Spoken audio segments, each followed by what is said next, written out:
Greetings from Hammondsport Central School, home of the Lakers. My name is Kyle Bauer and I'm the current superintendent of schools. This short video is meant to give you some general information as it relates to the 2011 Infrastructure and Maintenance Capital Project. During this video we will attempt to give the background on how this project came to be, provide details on what work is being proposed, and outline the projected financial impact to our taxpayers. If you have specific questions which remain unanswered after the presentation is over, please feel free to contact me directly in the district office at 607-569-5200, extension 5240. Thank you. The 2011 Infrastructure and Maintenance Capital Project came to be as a result of the mandatory 2010 New York State Education Department Building Condition Survey. This is a requirement every 5 years, and its purpose is to provide New York State with an update on the status of all district buildings and facilities. This survey looks at current conditions, current codes and regulations, and usable life remaining. Several areas were highlighted in the recent building condition survey, and those items were reviewed by a district-wide committee. This committee was initially made up of 23 members and began meeting in December of 2010. This committee met 4 times throughout the winter. The committee met with our architect, district financial advisors, and went to the board in February recommending the project that will be put before the voters on June 7th. The building condition survey reported several areas where there is a need for repair or improvement. Many of the findings identified in the report were already identified by the Board of Education and district administrators. Some areas were brought to our attention because regulations are constantly changing and compliance is an ongoing struggle. With the complete funding of the voter-approved $1 million capital reserve, the district had been financially planning for a project for several years.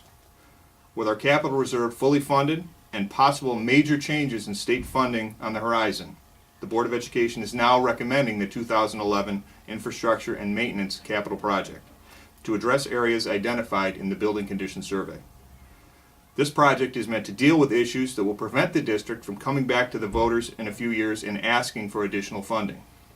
As in any older building, we have infrastructure issues that need to be addressed, and this project is meant to put the district in good shape for the foreseeable future. At this point, we would like to show you firsthand some of the major components of the proposed project. Replacement of several roof areas that are failing. Several roof areas have exceeded their 20-year lifespan, are in need of replacement. There is an increase in frequency of leaks throughout the building and interior damage results. Abatement of remaining asbestos tile throughout the building. There is approximately 20,000 feet of asbestos tile remaining throughout the building.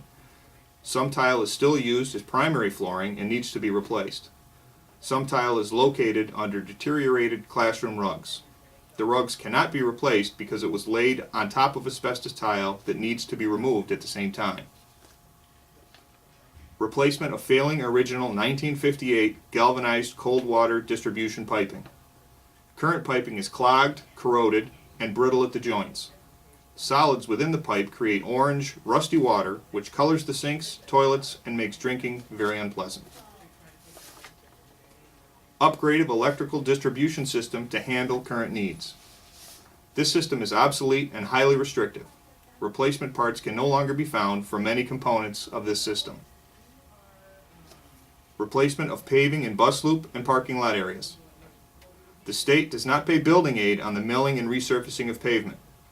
Therefore, it is more cost-effective to replace all parking lot areas than to simply resurface. Multiple areas within driveways and parking lots are broken, cracking, and unable to be repaired any longer. Creation of additional handicapped accessible restrooms within the building. Our facilities need to be accessible to all students, staff, and community members. This facility was not built with access in mind for those who may have physical disabilities. Replacement of single-pane non-thermal windows throughout the building. Although some windows were upgraded in 1998, the majority of windows throughout the building are single-pane and very inefficient. Replacement of all remaining non-thermal windows will reduce consumption of natural gas during heating season and increase overall energy efficiency. Replacement of non-compliant inside doors and hardware. There are non-compliant knobs and hardware in all areas of the building. This project will remove non-compliant doors and hardware. Upgrade of technology infrastructure to handle current and future needs. Current servers, switches, and cable lines are located throughout the building, creating safety issues. With technology needs increasing due to future testing demands, this project will address safety, future demands, and will prepare the district to host a wireless environment. Now that you've seen some of the proposed work, you're probably interested in knowing the cost and impact of this project on the residents of the district. So what is the financial impact of the proposed $7,745,148 project? The cost of the project will be offset by the use of the voter-authorized $1 million capital reserve. The vote on June 7th is to authorize the board to spend up to the amount listed on the proposition and borrow up to $6,745,148 to pay for project work. Should the entire authorization be spent, at this time, the estimated marginal tax rate due to the project would be 12 cents per thousand, a full value, or an approximated average of 1.3 tax increase per year that the project will be financed. These figures do not include any possible star exemptions.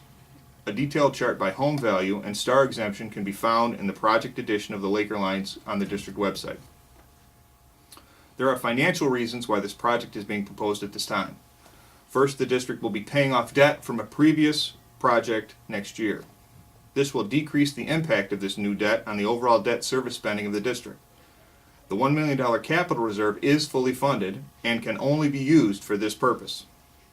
Third, there have been recent proposals by the governor that would shift our building aid rate from its current rate of 57% to 0%. The following was proposed in the governor's executive budget proposal for 2011-2012. Beginning with projects with voter approval on or after February 1st of 2011, projects would be aided at the current year Arwada ratio. Hammondsport's current Arwada ratio, which is resident weighted average daily attendance, is 16.7%. Our 2011-12 ratio is projected to be 0%.